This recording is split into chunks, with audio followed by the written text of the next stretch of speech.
大家好，我是小青。大碗里加入1勺面粉，再用相同的勺子先加2勺清水，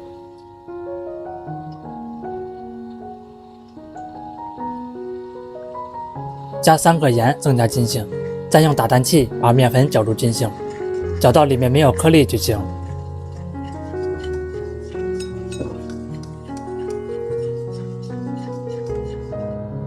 接着再用相同的勺子再加入1勺清水。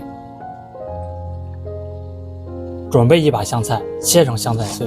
我每天都会分享一道家常美食食谱，感谢您在影片下方为我点个赞及订阅支持一下，非常感谢您。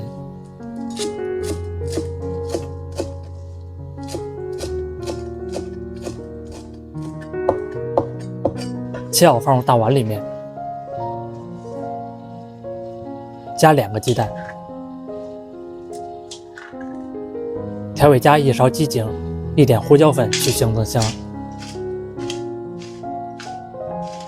香油来1点，用打蛋器继续来搅拌一下。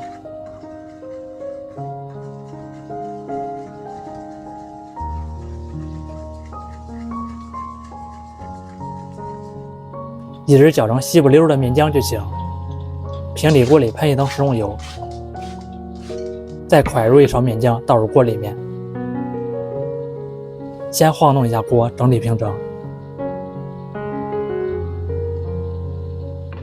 全程使用中小火慢慢烙，底面烙到定型的时候，再晃动一下锅，表面再喷1层油锁住水分。一面烙到定型的时候，再翻1个面继续来烙。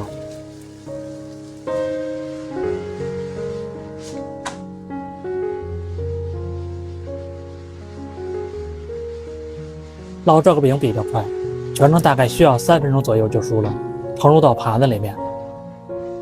再来烙1张，喷1层食用油，再用之前面浆搅动一下，防止沉底。蒯入1勺面浆倒入锅里，晃动一下锅，整体平整。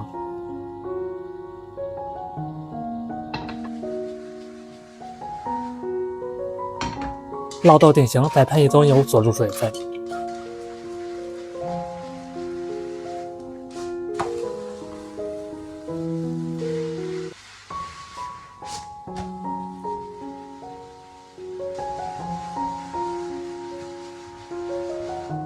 烙这个早餐饼非常快，这么一道鸡蛋水饼就做好了，是不是很简单？